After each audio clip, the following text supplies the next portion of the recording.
to ACAP Guilford's monthly meeting. We're glad to have you join us today. Do you know about ACAP? Can you tell me what ACAP is today? Let me give you a brief description. ACAP Community is an educational 501c3 non-profit organization that offers information, resources, support, and community to those of us who are caring for our aging parents. As you can tell from our name, our focus is on supporting adults who are in turn supporting their parents, but all care providers are welcome. Whether you are supporting someone who is a family member or a friend, or you're a professional.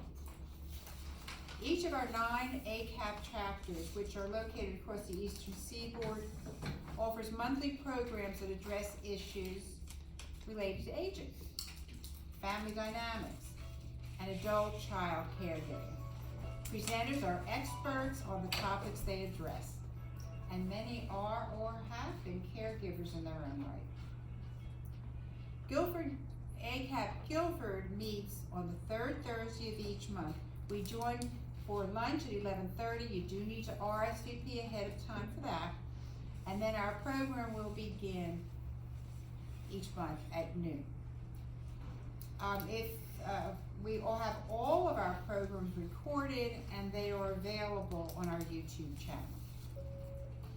We would like to thank our sponsor for today's program, Comfort Care. Comfort Care offers a variety of in-home services to fit the needs of you and your family.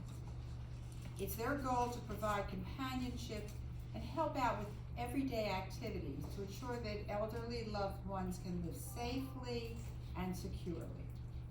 They offer loved ones health concerns to help you address their health concerns due to illness, injury, or aging. They also address personal home care, and they have flexible scheduling which allows your loved ones to maintain a sense of freedom, dignity, and connection to family and friends. Comfort Care is independent living with a little extra help. Thank you to Comfort Care for its ongoing support of ACAP community. And now for our program. Shelby Klein will introduce our speaker for today. All right, good afternoon, everyone. Good afternoon. How's everybody doing? Good. Good. Okay, we are pleased today to have Mr. Chris McFayden. He's dedicated to helping seniors in Guilford County understand their Medicare options. As the SHIIP coordinator at Senior Resources of Guilford, Chris guides individuals through the often complex world of options related to Medicare. With valuable experience with a national insurance group serving retirees from U.S. corporations, Chris is well versed in navigating both original Medicare with Medigap plans and Medicare Advantage plans. At Senior Resources of Guilford, he handles the SHIIP program intake and scheduling, and frequently advises on eligibility, coordination of benefits, claims, and provider networks. In addition, Chris supports Senior Resources of Guilford by coordinating the donation and redistribution of durable medical equipment. Thank you, Chris, and welcome. Thank you so much, Shelby. Hi, my name is Chris, and I'm here as the SHIIP coordinator, and SHIIP stands for Senior Health Insurance Information Program. It's a very busy time for us right now with Medicare open enrollment beginning a couple of days ago, all the way through December 7th. I just wanted to go over a few basics of what Medicare is all about, because I know many folks have ideas, but I know there's lots of questions. I like more of a question and answer forum to really explore many other things. But for Medicare, once you reach age 65, you are eligible. You register for Part A. If you paid at least 10 years into Social Security, Part A will have no premium for it. It's given to you, assigned to you. But you do have to register and accept the premium for Part B. Part B is going to have a premium that's coming out of your Social Security benefits each month. And there are 2 basic routes to go with Medicare. There's original Medicare. It came out in the 60s. Part A for hospital or inpatient treatment. Part B for seeing your primary care physician procedures and services that do not require an overnight stay. That would be all outpatient. And they came up with that. By the 90s, they decided to open it up to private insurance and came out with Part C, the Medicare Advantage plan.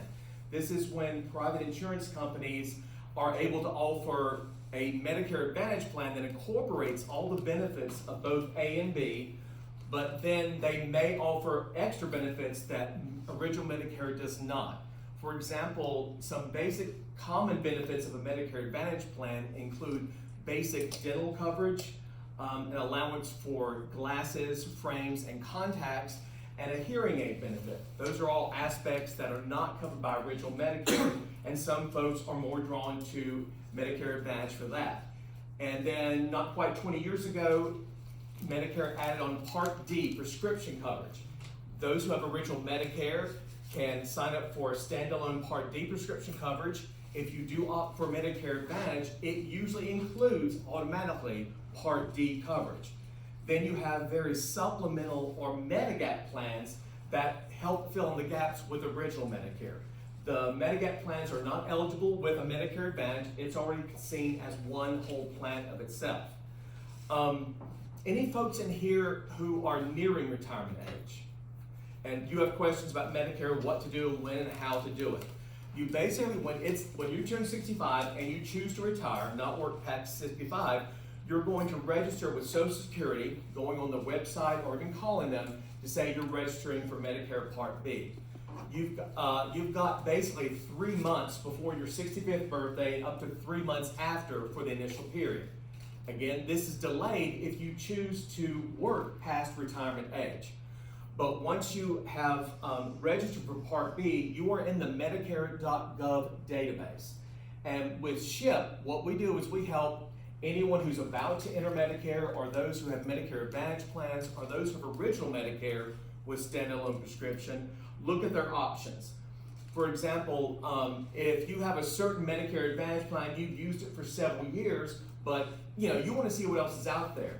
We can basically pull up your information and sit down with you and counsel for an hour or so over the details of how the different plans cover what, the cost of each, where there might be some gaps where they're not, so you can compare and make an informed decision. Our volunteers are just that, volunteer counselors, and we do not get commissions on anything. We're not brokers. We do not sway towards or away from any one single plan. We want to make sure you're aware of what you have. If you do have original Medicare, and you can compare your Part D prescription plans with us, to compare them. We can even input into the system your exact prescriptions to show you with each prescription plan, this is what your drugs are going to be costing you for 2025.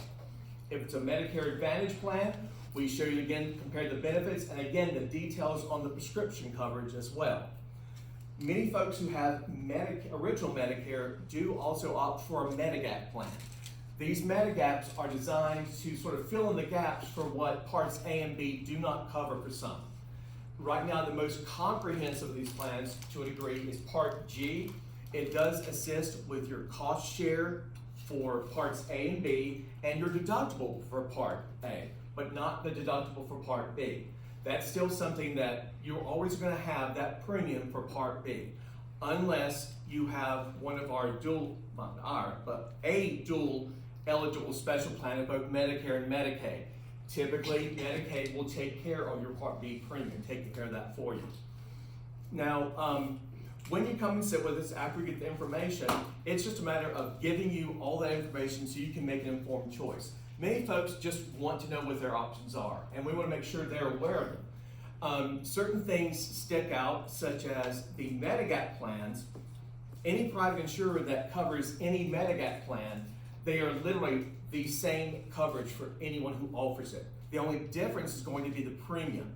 Medigap plans that have a more recognized name might have a higher premium than someone who's still new to this particular Medigap plan. But it doesn't hurt to shop around because the coverage is the same, it's the premium that's different. Some of the basics with this also.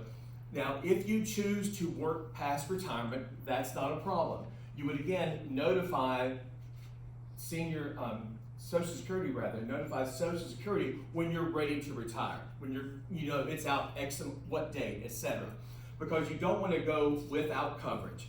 And one thing also is, if you do work past retirement age and you have your insurance with your employer, it is your primary, and you don't need to have Medicare Part B or A. You don't need it. You have your employee insurance. But if for any reason you are not actively working, and that means on FMLA, long-term disability, short-term disability, or you decide to retire a little bit early and just the rest of the year use COBRA benefits from your employer, and then switch to Medicare at the beginning of the next year, if you are not actively working at age 65, Medicare is automatically primary for you. And if you do that, say for example, I talked to a gentleman just last month who retired in April of this year, and he was planning on doing COBRA the rest of the year and then get on Medicare in January. He's going to have a late enrollment penalty because he was eligible after he stopped working. Even though he's got his COBRA benefits still being paid, he's not actively working. Medicare is automatically primary. Just make sure that you just are fully aware of all the details, calling us at SHIIP, check it with Social Security, Medicare.gov. Okay, so that's so much great information. I'm getting a little bit breathless.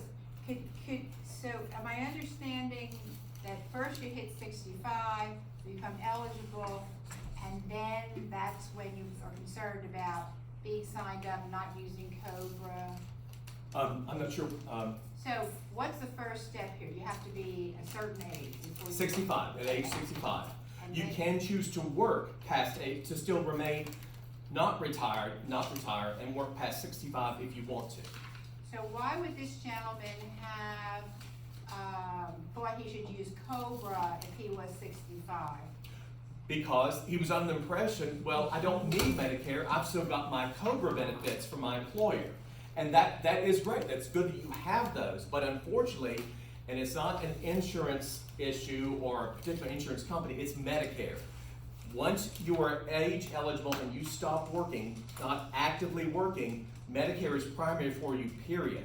If you're, in his case, if his COBRA insurance found out, and they did find out that he was not actively working, they pull back the claims during the affected period and reprocess them paying as secondary, because he should have had primary, Medicare is primary. You have to pay for COBRA anyway, I mean, why? You don't pay for COBRA, but You do again, pay for COBRA, don't you? you do pay. So why would he do that? Because he didn't realize, it's the key phrase is actively working. He has insurance, he's got coverage. It's through his COBRA benefits from his former employer, Which he's having to pay for. which he's having to pay for. But because he is not actively working, in such situation, Medicare is primary, but he doesn't have Medicare yet. So he runs the risk of that COBRA insurance pulling back claims, reprocessing, paying as secondary, and the affected providers will then bill him for the difference.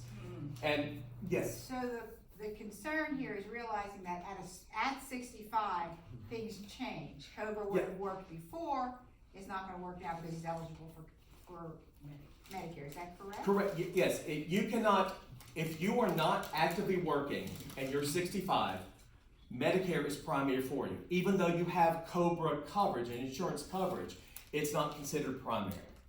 And I didn't mean to delve off down that rabbit hole. So, question, so the thing is actively working.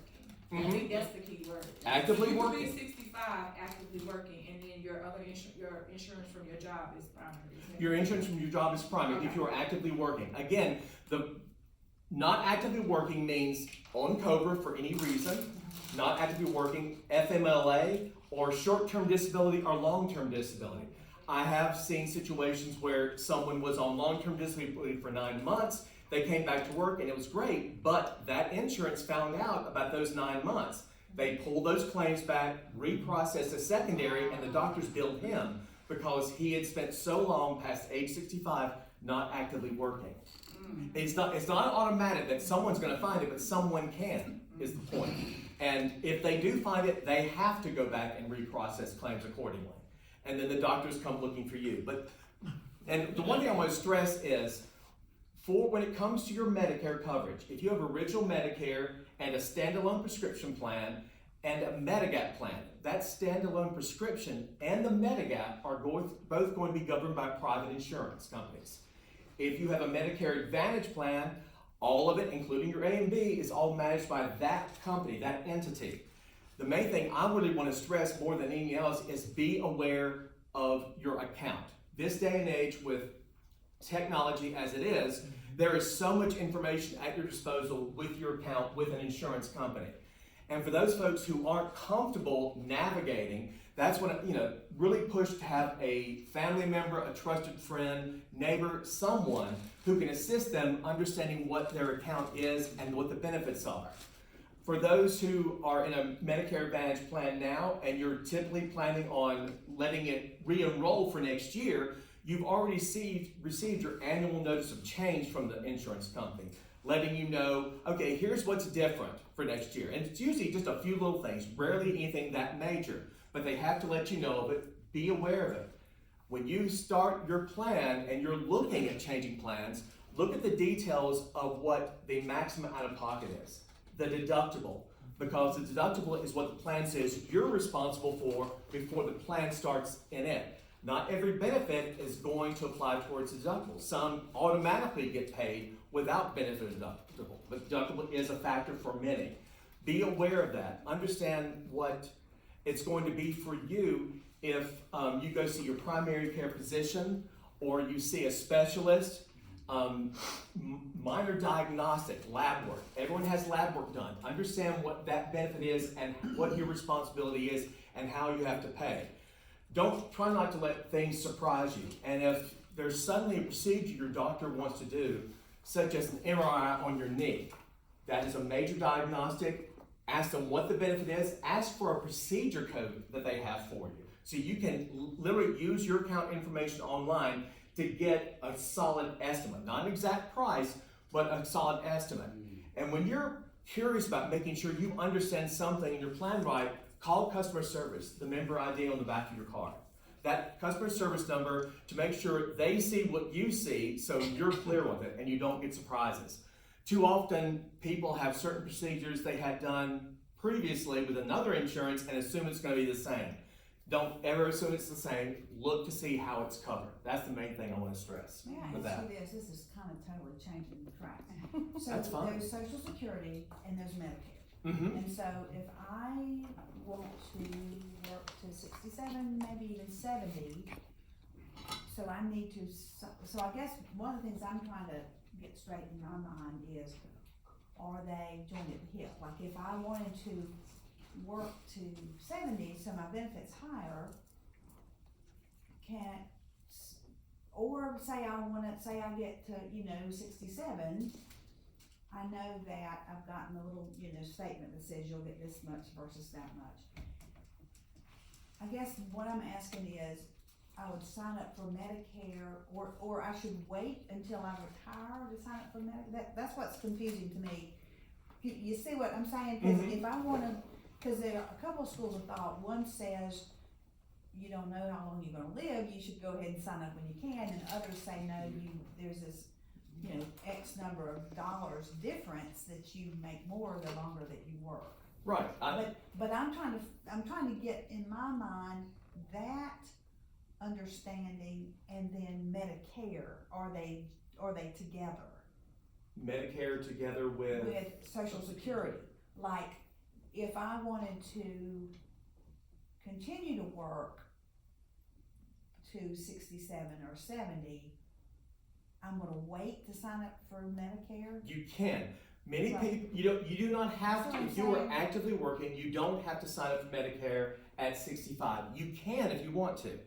But the problem with that is going to be you're going to be paying the premium for your employer insurance and a premium for Part B. But at that point, you do have two insurances. Your primary is your employer's, and Medicare is your secondary. Some folks don't have a problem with it. Other folks, I don't want to pay two premiums. So how much is the Part B premium?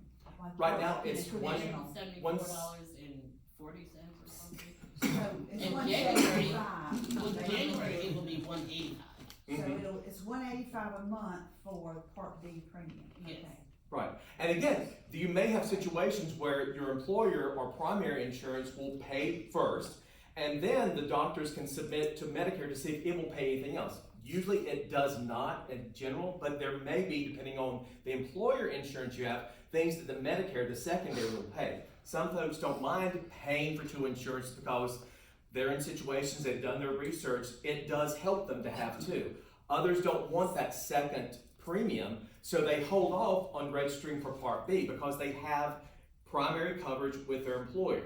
Again, the main thing is they want to make sure that when it's time that they're going to retire or stop working, that they have planned ahead and have enrolled in Medicare for a certain date. Don't let the gap hit you. Now, if you have employer coverage, you have up to 8 months to enroll in Medicare after that coverage ends. So if you work to 70 and you decide you're going to retire, but you haven't gotten Medicare Part B yet, you won't have a penalty for 8 months. But you are running a risk of a penalty of just planning ahead, make sure that when my employer insurance ends, boom, Medicare is ready to pick up. And Medicare is initiated by Social Security, that's where you register for it, and it's also the entity that it takes out your Part B premium from the Social Security benefits that they send you.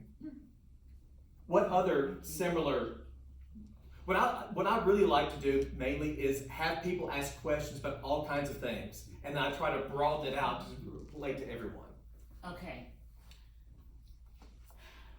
The Medicare Advantage says that you can have the A, B, like a combination, and the D for drugs. But it says it's zero. Zero premium? It's the zero. So where is, is the money still gonna come out of your Social Security for the Part B? No. You are gonna have, unless you have, for example, something dual eligible or Medicaid, you will always have Part B coming out of your Social Security benefits. But if you subscribe to a Medicare Advantage plan, you're gonna have a premium for it as well. I'm kind of interesting, I guess, because I started my retirement early. So I got my little note, we're gonna take some money out of your Social Security for the Part B. But, the lovely little gentleman, they signed me up for Medicare Advantage and they said it's gonna cost zero. So my question is, who's paying for that? It's the company that's offering it. If they choose to have a zero premium for their Medicare Advantage, they can do that. I would just also guess, and that's all I can do is speculate, that Medicare Advantage plan, because it's a zero premium, it does not have maybe that many benefits that are extra. But I can't speak to what an individual insurance agency decides to put its dollar value on there. I couldn't say for certain. How they pay for it, I don't know. But the money is still gonna come out, right? What money comes out? The 185. That Part B, you pay that Part B every month. It's coming out of your Social Security benefit checks. But if you have an Advantage plan, if there's a premium associated with that, you have that premium as well. If they offer a zero, It says zero. okay, and So they can you're do that. getting the $185 a month. Regardless, that $185 is gonna come. It's coming out. It don't. It's gone. And you may have a Medicare Advantage plan that has a zero premium, but you may have a Medicare Advantage plan that has a $100 premium in addition to your Part B. They get the Part B money. That's The Advantage plan gets the Part B money every month to insure you. yes, but there is a premium in addition to your And Part B. then some of It them can be. want another premium on top of that, which would come from your pocket. Yes. Okay. Yes. Now, some folks like original Medicare. My dad is a perfect example of original Medicare. He's always had original Medicare. He's never had any chronic conditions or serious conditions. He never got Part D. Never did, not one time. When he has had prescriptions, he just pays out of pocket for them, for colds and certain other things like that. But he has a Medigap Part F. F you can't get anymore. It's only grandfathered in. It takes care of A and B completely. If you have original Medicare and you have had Part F, you're paying nothing basically, because F, that premium you're paying for F, in addition to your Part B premium, is basically getting you home free to where everything's taken care of. Whatever Medicare Part A or B don't cover, your Medigap F is fixing with the co-insurance, cost share, or the deductible even. And with F, you may get a refund at the end of the year. Yes. But again, F, But we can't hear it because we can't get it. You get a cash refund at the end of the year. That drives me you can crazy. only be grandfathered in at this point. You can't get it new. Now, some folks like original Medicare. One great benefit is there is no network other than does a provider take Medicare. The great thing with that is for those folks who may live, say, in a cooler atmosphere 8-9 months of the year and then relocate somewhere warmer in the wintertime, original Medicare is great for them because as long as they find a provider who takes Medicare, they're set. A Medicare Advantage, though, is going to limit you to a network. That network may be several counties, a whole state, or a couple of states, but it's limited. If you go outside that network, they're out-of-network benefits, meaning they will be either covered at a much higher cost to you, or your plan may say you don't have out-of-network benefits, and it's not covered. So it's really your lifestyle, what's important to you. My dad did not care about Part D. My dad didn't care about Medicare Advantage because he has had nothing but dentures since he was 20 years old, and he doesn't mind paying out of pocket for his glasses because those glasses are going to last 10 years. That's just about all there is to it, unless it really change. He just didn't care about the Medicare Advantage. Some people do, it depends. For some people, that dental coverage is important. The vision allowance is important. And the hearing aids. Hearing aids have gotten better since this year because no longer do hearing aids require prescription. You would have to go see a doctor, have them write a prescription, then get your hearing aids. Now you can buy hearing aids over the counter. So it's slimming down more. I keep waiting myself for Medicare to start covering dental, eyeglass benefits, and hearing aids, but not yet. But they're getting there. The one big change for 2025 has to do with prescriptions. Has anyone had to deal or hear about the donut hole when it comes to prescriptions of Medicare? It's been for years now this 4-tiered nightmare of horrors of what you're paying for what, depending on how much you've already paid out for the plan. Medicare has done away with that. There's no more donut hole or tiered coverage for how much you've spent on prescriptions. Everyone has a cap of $2,000 for 2025. You will pay no more than $2,000, and that includes your deductible and prescriptions and your co-insurance or cost share for that. If you hit the $2,000 early, like say you've satisfied it by the end of September, that means your prescriptions in October, November, December are being paid for by the plan at 100% because that's the contract, the agreement. Be aware of your out-of-pocket max on a Medicare Advantage plan. It's a very important, because to me it's a golden ticket. If you have serious conditions or serious issues going on through the year and your out-of-pocket maximum is $6,000 and you satisfy that by July, what that means is everything else for the rest of that calendar year that a doctor is billing for is going to be paid 100% by the plan. It's a golden ticket or home free. I remember talking, previous to this, I was with an insurance company in customer service.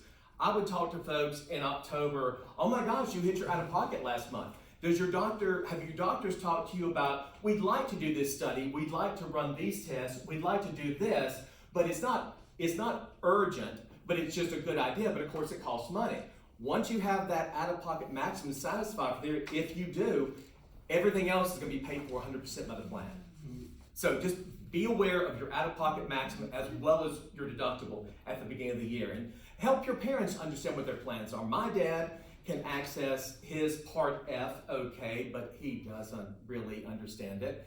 And sometimes there are billing issues because, of course, a provider will take Medicare, but not every doctor who he gets referred to is going to be aware that he has Medigap Part F, which is basically a supplementary insurance. They have to know about that to make sure he doesn't get billed for it. He was having to go round and round with a provider's billing all summer long because they would not initiate his Part F.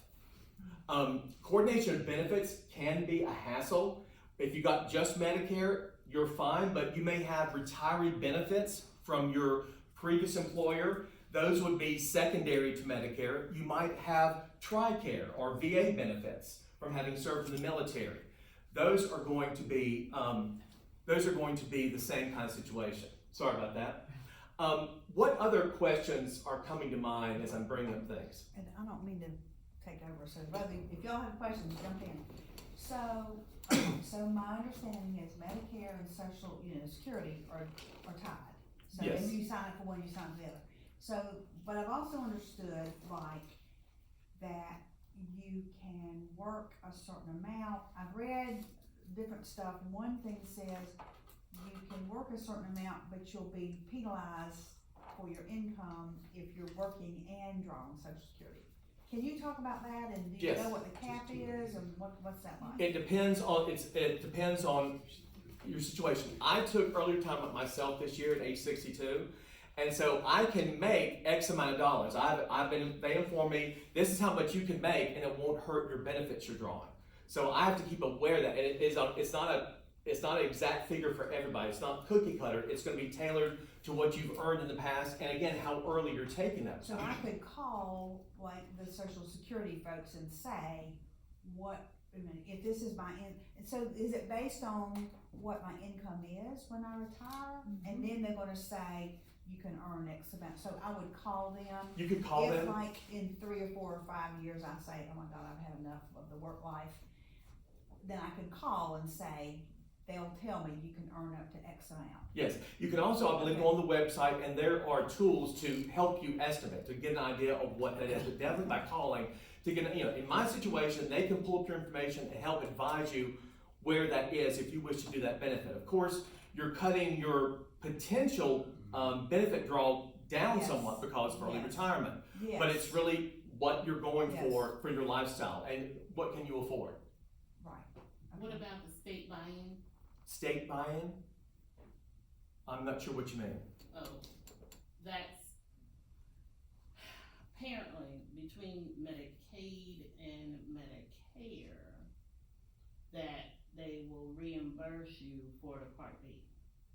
Okay, I think I know what you're talking about now. It's like the PPP program, is what they call it. There is basic Medicare, and then Medicaid. Medicare is national or federal, and Medicaid is going to be run by the state. Here in North Carolina, you can have dual eligible plans that have both Medicare and Medicaid.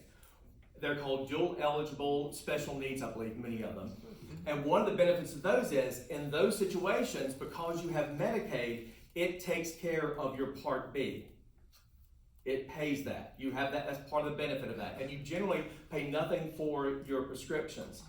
When it comes to, it's usually these dual special needs plans that are, and it's going to be a qualification of Medicaid that makes you eligible for that. It has to do with your income and your assets. You may have other benefits. If you've heard about the Medicare Advantage plans or the plans that have a grocery benefit, you have a card for getting groceries. That has to do generally with dual eligible again. There's also, I'm trying to get back to that right.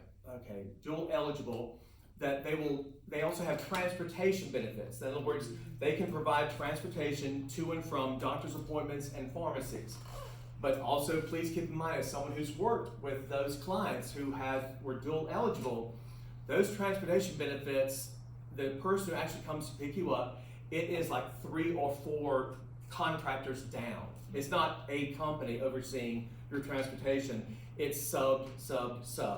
And one thing with both Medicare and Medicaid, well, with both Medicare mainly, are grievances. If a member is upset with something, they can file a grievance with their plan or directly with CMS. When I worked in dual eligible, 80 to 90% of my grievances had to do with transportation benefits. They didn't come on time, they left me, they didn't show back up, they didn't do this, it was transportation. That's a big issue. But then there are also situations like here at Senior Resources, we have senior wheels. There may be community services to assist with transportation as well, not just relying on the dual eligible transportation benefits. What other questions about, yes ma'am? Okay, I got 2 questions for, okay, the one is about the donut hole. Mm-hmm. Okay, just for clarification, I know you said 2,000 is the max. Okay, that includes the medical care plus drugs? No, The $2,000, the donut hole had to do with how your prescriptions, how much you had to pay for your prescriptions based on how much you'd already paid for the year, to an extent. But now they've gotten rid of the donut hole altogether, those 4 tiers. It's just a $2,000 cap for the prescription portion only. Oh, And for the prescription it's just only. prescription only. It'll be your prescription deductible, and any cost shares you pay into that as well. You will pay no more than $2,000 in 2025. Oh, okay, then I misunderstood. Okay, the second one is about, Medicare. A person who has disability, SSI. Okay, is that 2 separate things, right? Or is it joined in one? I'm not sure what you mean by The SSI. person is on disability, That's a state, county program. Okay.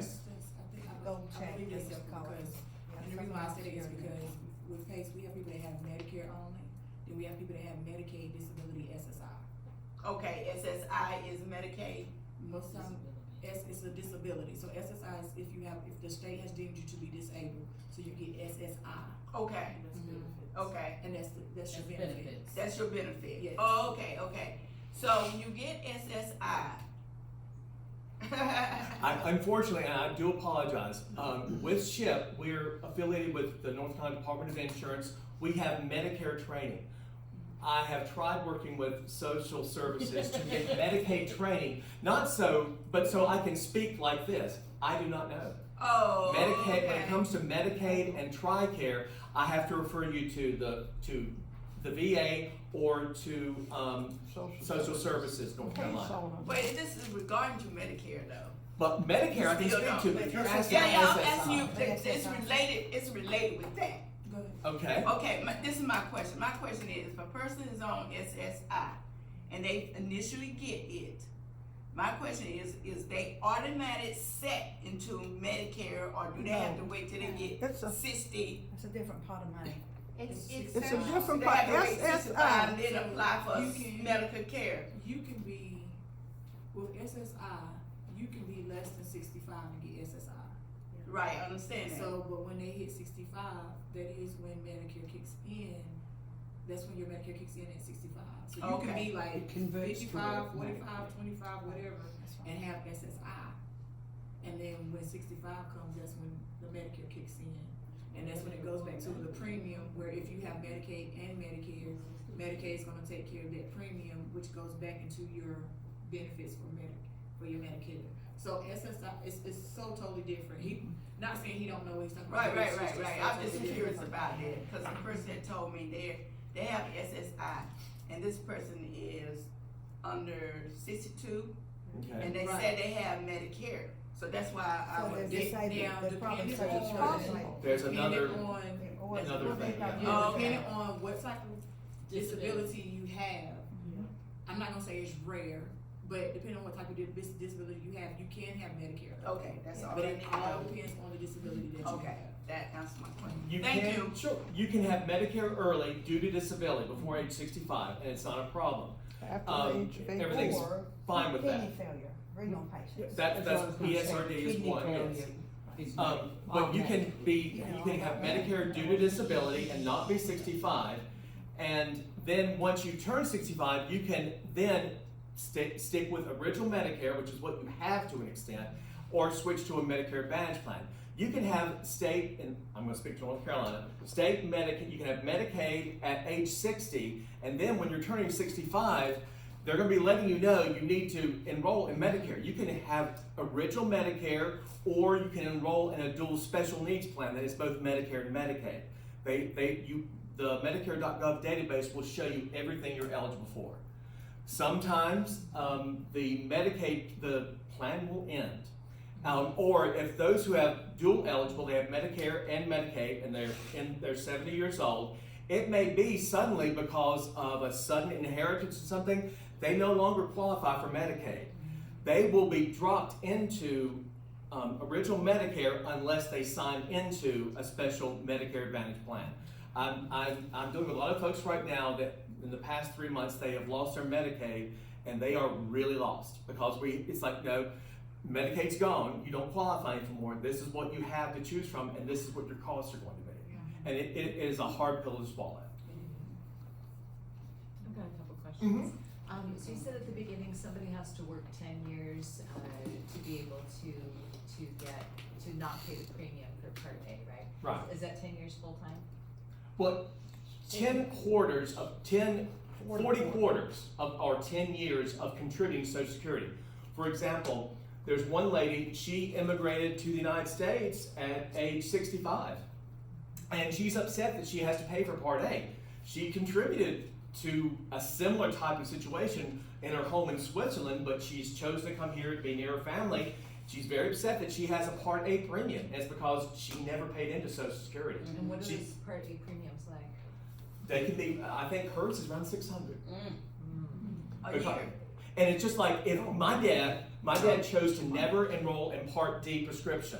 One of the issues with Medicare is they like for you to have continuous coverage for prescription, because if you don't, and someone like my dad say he decided to enroll, he wants prescription coverage now for 2025, he's going to enroll after any time, but even after all these years, he'll be able to get it, but he's going to be paying a late enrollment penalty because he didn't have it for that duration. It's called creditable coverage. They want you to have coverage the whole time. You get a new insurance and they want to see that you have to send a certificate of coverage from your old insurance to show you were covered from this date to this date, so there's no gaps. May I ask you this, so when you say penalty, how much? It can vary. And it's forever. Sometimes, yeah, it's forever. You don't. Again, the only thing that can help a late enrollment penalty is if you have Medicaid, basically. That's how you avoid paying the penalties that you're deemed to have. So paying into that for 40 quarters, is that just at all? Like even if somebody is like a caregiver 5 hours a week for 40 quarters, that's enough to be paying into it? I don't know the full specifics on that. I understand what you're saying. I don't know the limitations. All I have been told is 40 quarters or 10 years of contributing to Social Security, you do not have a Part A premium. Okay. If you're a caregiver, whether by agency or self, as long as you are paying into Social Security every quarter. Okay. And So so just whatever it says is. 10 years. If you However can't work low paying it is. 2 months in this year and 3 months in this year, it's got to be 40 Continuous. quarters of continuous employment. Okay. And even though I did that, I still don't get Social Security. I understand. Yeah, 10 years of contributing to so very few folks, for whatever reason, I'd say it's less than 2% have a Part A premium. In general, most folks don't have a Part A premium because they've contributed to Social Security at least 10 years. And unfortunately, you don't build equity by paying more into it. You either meet it or you don't. Some of us work for 30 years and still don't get Social Security. Why is that? Greensboro Police Department, Greensboro Fire Department, Postal Service don't pay into Social Security. I didn't realize that. My sister-in-law is a retired police officer in Philadelphia for 25 years, and she didn't pay Social Security, so she doesn't get Social Security. She gets a pension. Yeah, Really good we get pension. a small pension, but no. Right. That's a class action lawsuit. We tried, it didn't work. According to what I just looked up, a quarter is defined as earning $1,730. Okay. So that would, Okay. that would. So $1,730 every 4 months, essentially. For each quarter, Every it's 3 not months. every 4 months, it's a quarter is 4 months. 4 months, quarter is 3 months. At 17, and earning at least 1730, so that gets into, did you work, did you get paid, Right. how do you show, how many hours, that's not what this says, it's just an amount. Okay, dollar amount, good to know. Again, it really does not affect most folks. There are some that it does affect, yes.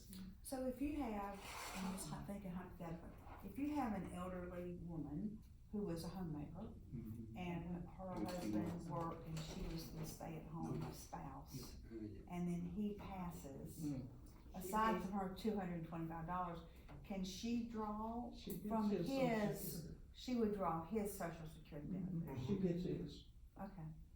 I never really thought about like that because, Or- you know, in our era, women work, but way back when women didn't always work. That's interesting. Right. Or when your spouse dies, whoever had the highest social security is what you keep. But you're sort of If you into get social security now, you not get Social Medicare. Security. Right. It's, yeah. I think we wanna Yes, get thank more. you. Yes, you're The right. main thing is for family members, again, is assist your family members, the aging ones, with understanding their plan and not getting surprises and seeing if they may not even realize. I've talked to people who didn't realize they had more than one insurance. And they weren't telling the providers the secondary insurance, they're paying a premium for something they're not using. I'm sorry, you had a question. I do have a question relating to, penalty. Okay.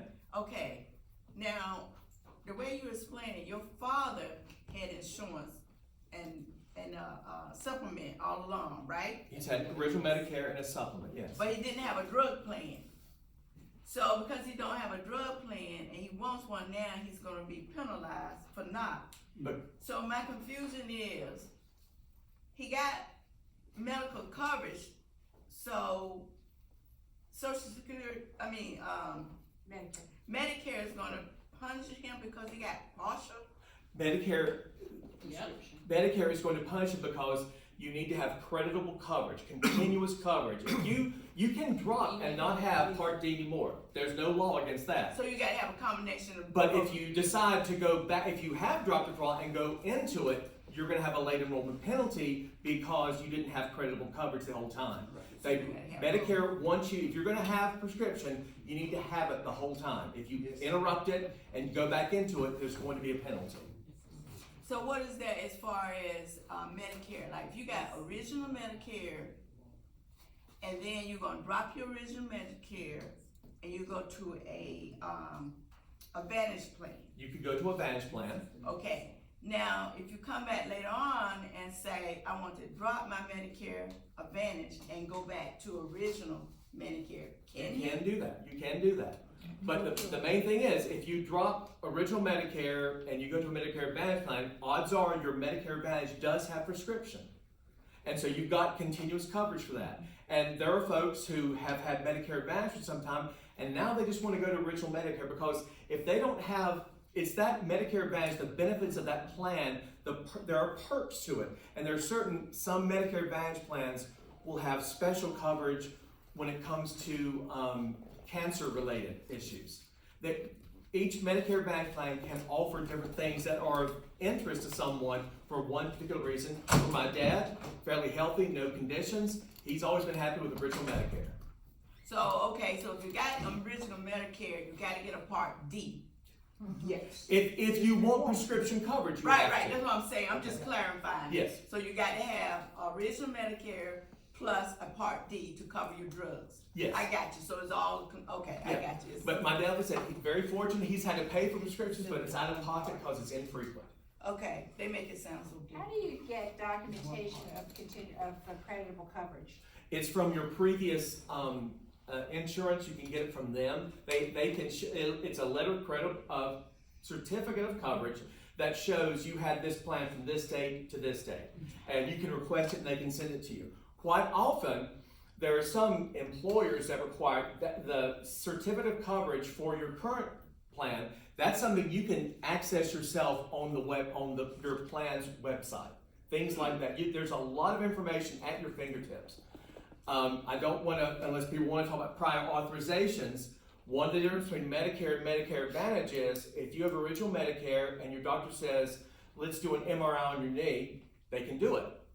If you've got a Medicare Advantage plan, that plan is going to demand that the doctor has to seek permission to do it first because they don't want to pay for experimental treatments that aren't proven, or treatments that aren't necessary. And there are times that a plan will deny a prior authorization because the doctor hasn't demonstrated they have enough reason to do this. They're not they're wanting to jump to this procedure, but they haven't determined they've worked that far yet. And the plan can do that. But again, it's not going to be this dire need that stops it. In the past, I would deal with people calling up because they've got their procedure tomorrow morning, and we haven't approved it yet. Well, as a customer service advocate, I could look in the system and see prior authorizations and see what's going on and give them the details. Yeah, we let your doctor know 2 weeks ago, we're still waiting on this. We haven't heard from them yet. Would you like me to call your doctor's office about this? Because a lot of doctor's offices have even a prior authorization team that work on this stuff. But just the main thing is you can see all kinds of information on your website and you can clarify anything with customer service. Just don't let yourself be surprised, if possible. Yes, sir. Back to this lady's question about getting the information on the period of time you had coverage. Okay. Does Medicare do that, or do they just go by your birthday and say you were eligible? Well, okay, let me ask you this way. Back to that guy you was talking about that had Cobra and turned 65 and then stopped working, but he was gonna be penalized in January because he didn't do it when he turned 65. he runs it, you have, after there are special enrollment periods, one of them is when you do lose if you're age 65 or older and you, for whatever reason, you lose your insurance through your employer, you have up to 8 months to play catch up. But if you just extend it, yes, there will be late enrollment penalty because you should have done it much earlier. But the main thing is, if you are going to retire and you are 65 or older, make sure when your employer insurance ends, the very next day, your Medicare coverage begins, whatever you're choosing. Don't wait months later, oh yeah, I need to fix that. But my question is, Medicare is gonna punish that person based on their birthday, right? No, they're not going to punish that person based on their birthday. Well, they're gonna penalize them then, maybe. They will penalize if it goes more than 8 months. That situation I was discussing had to do with primary and secondary. Because he was age 65 and not actively working, automatically Medicare was primary for him. And so his employer insurance is going to pull back claims, process them as secondary, and the doctors are going to bill him for the difference.